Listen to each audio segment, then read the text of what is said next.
You're listening to Hooked on Startups, where every week you'll hear from some of the most talented, inspiring, and successful entrepreneurs who shared their real-life stories, how they overcame challenges and failures, and how they mastered success.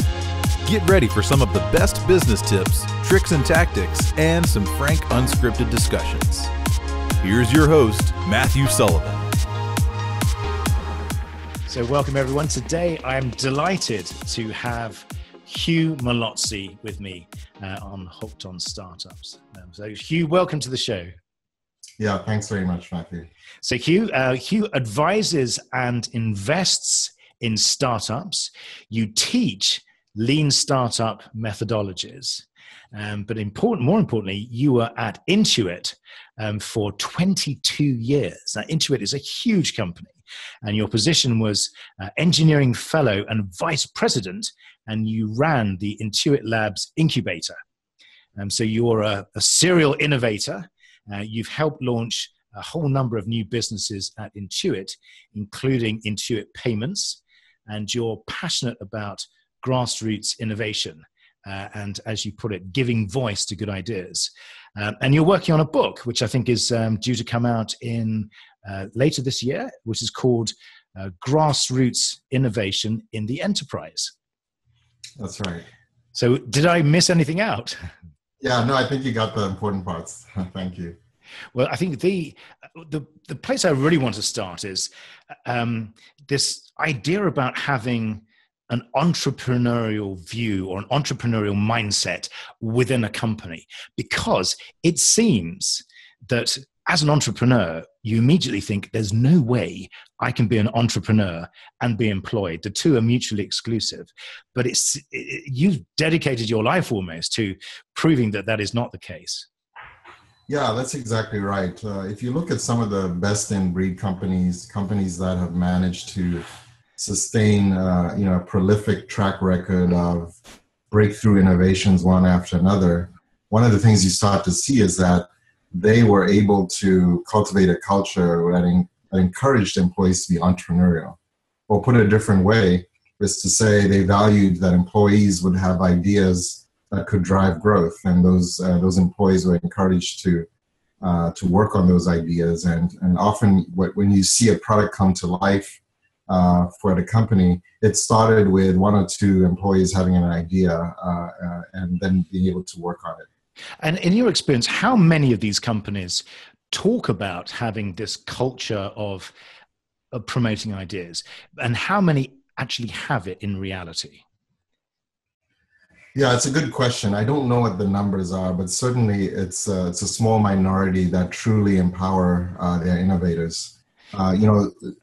Just at a very basic level, there is something we call the insight decision divide. And the way we describe this is, if you think of a typical frontline employee, somebody who spends all their time working on the product, or maybe all their time serving customers, they're frequently bombarded with insights on how they could serve customers better or improve the product. But typically, they don't get to make those type of decisions. Those decisions are typically made by senior leaders.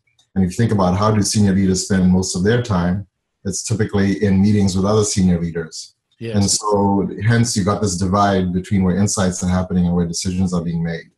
And so in a typical company, the senior leaders are thinking, look, I've got all this experience, and part of why I'm being paid a lot of money is because people want me to make those decisions. And so that's why you start to see in most companies, there's a reluctance, even with this acknowledgement that employees have great ideas, there's a reluctance for leaders to say, well, let's actually empower employees to pursue those ideas. So what you're talking about is the management equivalent of a feed bubble.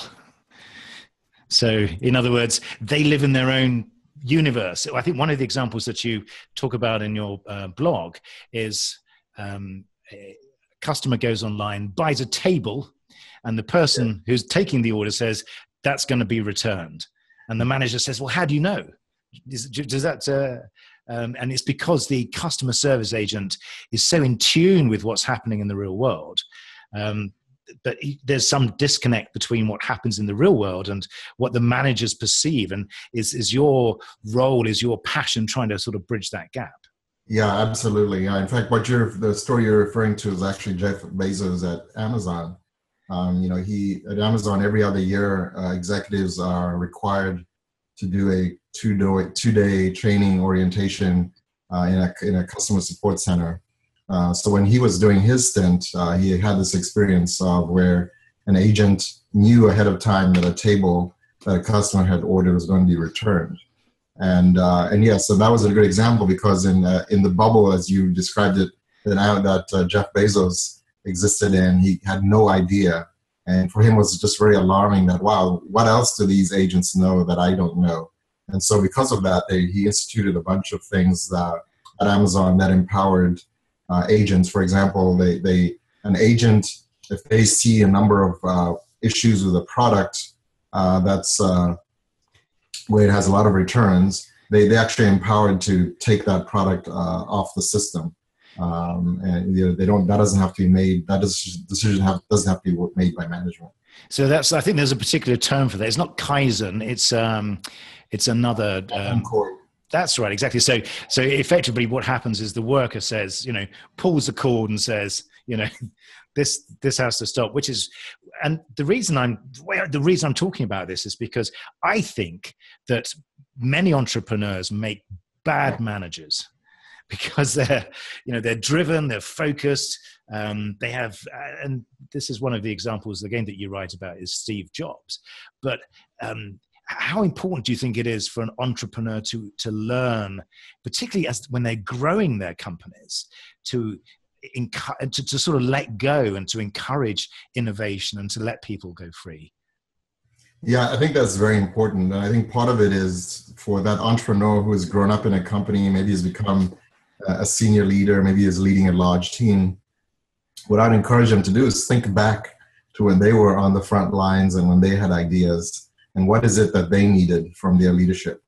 And because that now becomes their role, that is what they need to support their employees with now. And so, and a big part of it is, you can't position yourself as, I know the answers to everything. You have to, there is a piece of making yourself vulnerable, having some humility and saying, look, I don't know the answers. And that's why I'm looking to people who are getting all these insights to help put the pieces together. And so from your perspective, as an investor, as opposed to as an advisor, so when you're investing your money in a company, what are you looking for? Well, a lot of people have said this, so what I'm going to say is not very novel, but I think one of the primary things people do when they're investing is they're investing in the people and the team and the person who's leading it. But I think beyond that, obviously, I'm very interested in what the company is trying to achieve. For me, some sort of positive social impact is important. And then, I think the thing you look for from the principals in a company are they people who are learners? Because inevitably what happens with any new venture, whether it's a startup or whether it's a project inside a large company, for it to be successful, typically things will play out differently than you imagine at the beginning. You have a vision of what this thing is going to do. You have a plan of how you're going to build it. But again, if you're paying attention, you'll often learn lots and lots of things that you didn't think about it at the outset. And so what I've found is the most successful innovators are the ones who do take the time to learn, who are always looking out for those surprises, those things that they didn't know ahead of time, and then making adjustments to whatever they're doing. And is there a particular type of entrepreneur that you come across where you feel it's that same old problem? I'd love to invest in you, but time and time again, is there a message that we can distill from all your experience to say, don't do this, be like this? Well, I think coming from the Lean Startup Methodology point of view, where we believe you can very quickly start to validate ideas. You can very quickly start to put together a minimum viable product and test it. Then, obviously, the anti-pattern to that is somebody who wants to go off into a corner, spend 6 months or 9 months building something perfect and then release it to the world. That's the thing that I wouldn't want to invest in. And I think that's very important, because I think as an entrepreneur, that you have an idea, you tend to exist in your own universe to a certain extent. Do you find many entrepreneurs are that you come across are willing to take on advice from other people, or do you think it's an entrepreneur's disease that they tend to be very introspective? Well, I think there is a happy medium between the two, because it's certainly true that what drives, something we talk about a lot is that the one essential element for any successful venture is passion. Yeah. So people have to be passionate. And, it's human nature that you tend to get very passionate and excited about your own ideas. And so there is an aspect of that which you could argue is more internal rather than external. But I think it's healthy in that it fuels the hard work that's going to be required to make it successful. But I think there needs to be a healthy amount of this ability to learn, this willingness to learn, where you're saying, well, let me try something, let me discover.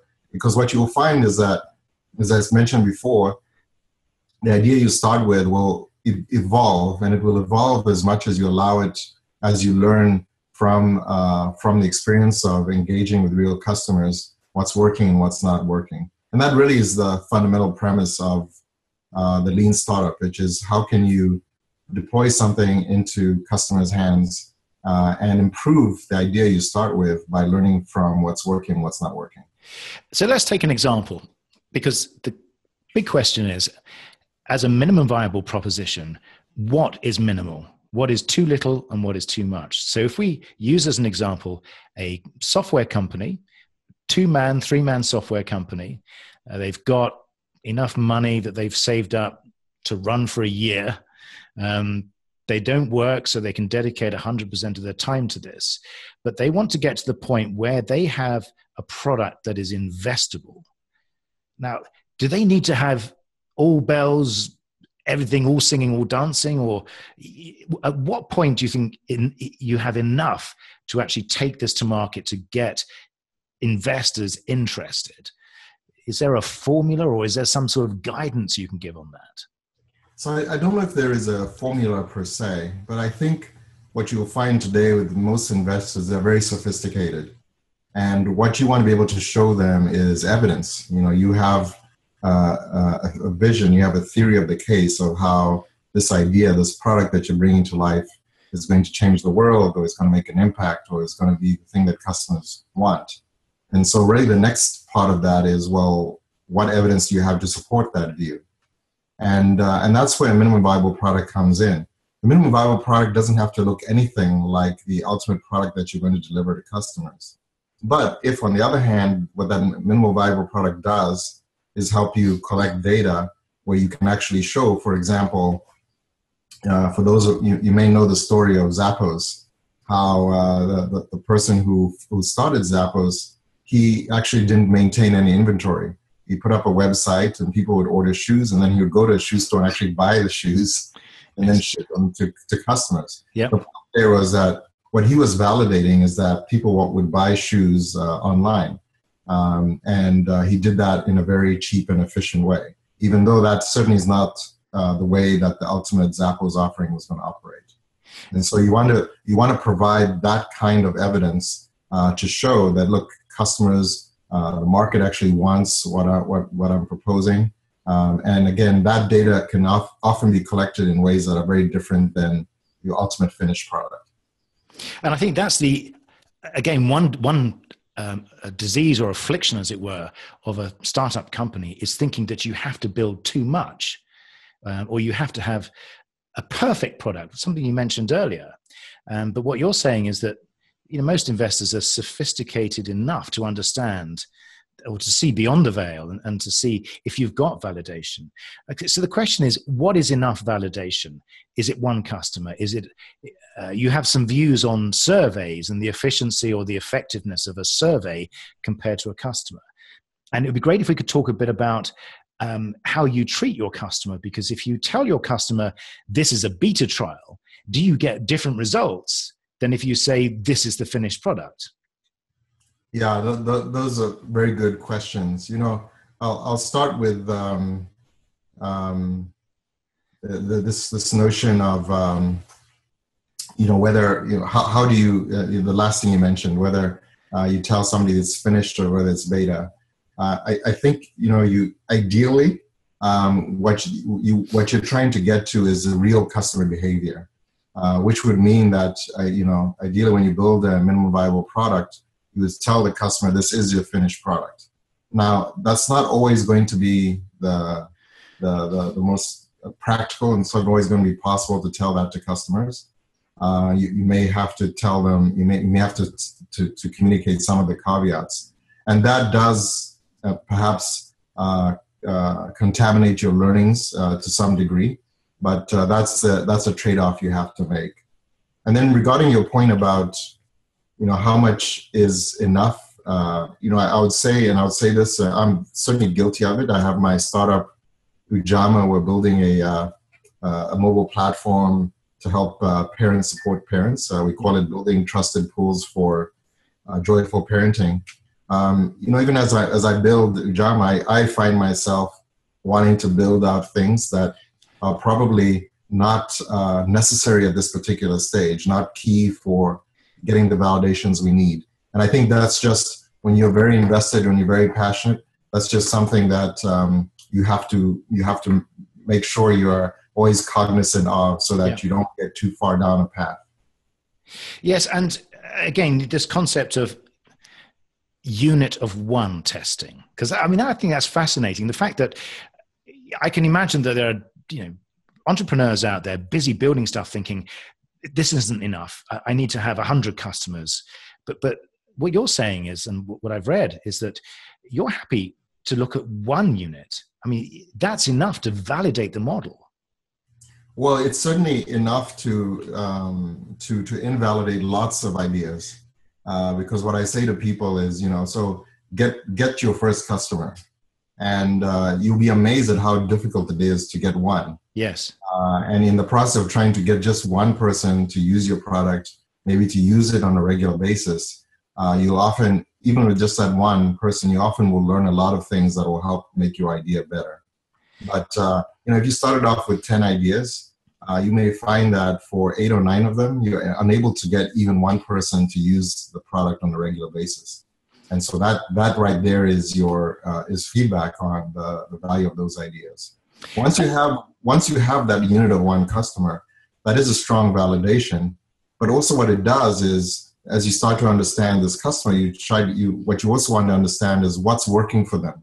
Why are they using this regularly? Why is it something that is playing a role in their life? And the big test for unit of one is try to take the product away from the customer. Okay. And see their reaction. If they're indifferent, if they just shrug their shoulders, well, you probably haven't achieved a level of love that you need to build a product. But if on the other hand they protest vociferously, then you've landed on something, and then the that learning journey can really start to begin, because then you can, for example, try to find, okay, now I know what this customer likes about the product. Like, let me try and find other customers who have a similar profile who would value those particular things. And that's how your journey now starts to begin, and you start to really understand what your market is.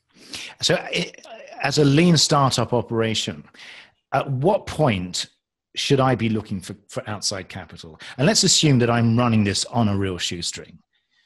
At what point do you think should I take my idea and start saying, okay, I need more money from day one? Everyone knows that. Yeah. But at what point is it credible enough, do you think, to go to people like you with this idea? Yeah, and I don't think there's a one formula or one prescription for everybody. But here's the way I think about it. Today, versus maybe 20 years ago, to build a mobile application, to build a server application, requires much fewer resources than it used to. Before, you used to have to buy the servers yourself. You had to buy the software that ran on the servers. There was a lot more heavy lifting just to get something like a web page to appear on a browser. Yeah. But today, of course, there are lots and lots of services that you can leverage. Many of them are free. And so what I tell people is that, that you can bootstrap at least to the point where you can demonstrate what it is that you want investors to invest in. And even better if you've got, again, that unit of one or maybe a unit of 5 or 6 customers as evidence that there is some customer passion around what you've built. I think that's a good time to go and ask for money. Earlier than that, you could be successful in raising money, but then you have to recognize that the investors are really investing in you as a person. So typically, for people who have a track record of success, they can raise money with slides. Yes.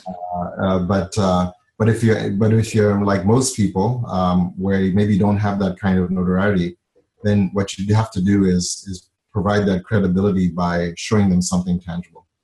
And as far as, so let's go back to a company situation.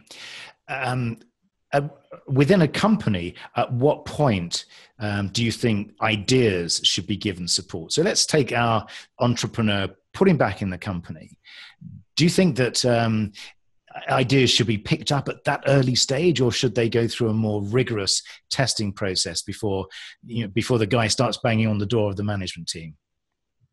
Yeah, it's a couple of things. One of the things we talk about in our book is, most people are familiar with Google's 20% time. At Intuit, we had something called unstructured time, which was similar. But basically what that does is it says that every employee can take a chunk of their time to work on their own ideas. And that is foundational for what we call an entrepreneur, basically entrepreneur in a company needs. They need time and freedom. So if all their time is allocated to whatever their assigned work is, they'll never have time to work on a particular problem. But once you have that foundation where they have time to work on their own ideas, then the next part I say is don't try and judge ideas, because we see a lot of this in companies where they set up a Shark Tank-like environment where people come and maybe they demo their ideas, maybe they demo slides, whatever the case is, and then there's a judging panel and they choose the winners. Instead of doing that, what we recommend is encourage all your nascent entrepreneurs to take their ideas, build something, go and test it, again, in a very lean way, using these Lean Startup Methodologies, and start to collect your evidence. And what you really want ultimately, the time when you then go and talk to a senior executive about funding your project, you want to show them data. Yeah. The data hopefully should make it self-evident that this is something that the company should be investing in. And these are all skills that are transferable from being an intrapreneur to being an entrepreneur. So again, one of the questions an entrepreneur has is, at what point do I make the big leap? And it seems like one of the, rather than holding your nose and closing your eyes and just leaping in feet first, is it a better idea to approach the management and say, look, there are so many ideas that I have within this organization, and to try and build that internal sort of skill or that internal intrapreneur idea? Is that something that you would recommend? Yes, obviously, at the end of the day, it's a very personal choice that people make. Some people are much more tolerant of risk than other people. Speaking for myself, I could say, I had a great career at Intuit where I felt like I got to exercise my entrepreneurial ambitions, but exercise them within a big company. For some people, that might be too, maybe not ambitious enough, or maybe too constraining. And they would rather go out there and maybe they'll live on rice and beans for a while to make things happen. So a lot of that is personal choice. But yes, I do think in terms of honing your skills, which I think is the point you're making, yes, I definitely encourage, especially when people come out of college. And this would be one of my pitches for coming to work at Intuit, was to say, look, come and work at Intuit and really develop those skills on how you take ideas and develop them into experiments that you can test with customers and eventually get a product idea, because then those skills will serve you well when you eventually go off on your own. So in your book, grassroots innovation in the enterprise. What are the main messages that you get out? Because it sounds, fascinating, and I know that I'm going to be first in line to get it when it comes out. Yeah, no, thank you very much. I think the main message is, look, there's this inside decision divide. And so if you are serious about wanting to be a truly innovative company, you need to empower your employees to pursue their own ideas. And that's the key piece. Giving that time and freedom for them to do that is a challenge for most companies, because as I was saying earlier, for a lot of leaders, they feel like they know what good ideas are, and they are likely to inadvertently or unintentionally squash what actually might be a game-changing idea, just because, given their context, given their history, they may not recognize it. Example I like to give is, Evan Spielberg from Snap. He was actually a intern at Intuit at one point. Wow. Okay. When he was at Stanford. And so, I used to tell my colleagues at Intuit, if Evan had come to you and had pitched Snapchat to you, would you have funded it? And I use that as it's more of a rhetorical question, because even to this day, I still think Snapchat is the worst sounding idea I've ever heard. And yet, it's a big, obviously, he's achieved some amazing success company. And so, and that to me is the lesson, which is why I say, don't judge ideas. Instead, enable people to take whatever crazy ideas they have, but have them tested. And, you'll be surprised at what you learn. At the end of the day, even if it turns out their ideas are bad ideas, empowering employees to go and pursue them only makes them better employees, only makes them develop skills that are going to make them much more effective on how they do their day job. And I think that's the key, isn't it, really? So as an employer or as someone who's building a business, your ideas from your employees are your hidden asset. So are you saying, don't step on the idea, because there's no way that if it's going to work or not, but make sure you wrap processes around it so you can find out with empirical evidence very soon if it's going to be a good idea. Yeah, that's exactly it. And that's and so talking of ideas, what are you excited about most right now? Well, it's a couple of things. In general, I'm very excited about this notion of social entrepreneurship. So these are for-profit companies, but their mission is to make social impact in the world. Yes. And I'm excited because I'm seeing many, many more of these amazing companies that are forming with this idea, and are making a tremendous impact around the world. Whether it's education startups, or around agriculture, yes, or even just building ecosystems forces in developing countries. So I feel like we're just at the beginning of what could be a very transformative world. Personally, as my own startup, as I mentioned, we're trying to make parenting more joyful by bringing it back to its natural state. Yes. What I mean by that is, humans are social animals, and we have always raised our kids in communities. When we were hunter-gatherers and we needed to get water from the river, you didn't have to wonder who's going to watch your kids. That was sort of built in. But hang on, Facebook's a community. Isn't that the same thing? It is, but Facebook probably is not the best for watching your kids. No, I know. It's. I mean, that's the tragedy is, watching your kids. But Facebook is an example of what technology can allow to happen, because if you think about it, in the modern age, many people live very far away from family. Yes. And so parenting is much harder because parents have to shoulder all the burdens of the challenges that come about, like transporting your kids, yes, great activities for them. So how can we use technology to form communities, form these trusted pools so that we can get back to a place where parents can support each other and parenting can be joyful. So yes. I'm very excited about what I'm doing, or at least what I'm attempting to do with the startup. And I think you wrote as well that companies with purpose beyond profit make more money, and that's there is evidence for that as well. Yeah, there's evidence. In fact, I didn't actually come up with that insight. It was I think it was a group of business consultants, and I think I think they were from some group from Harvard as well, who came up with this with this finding.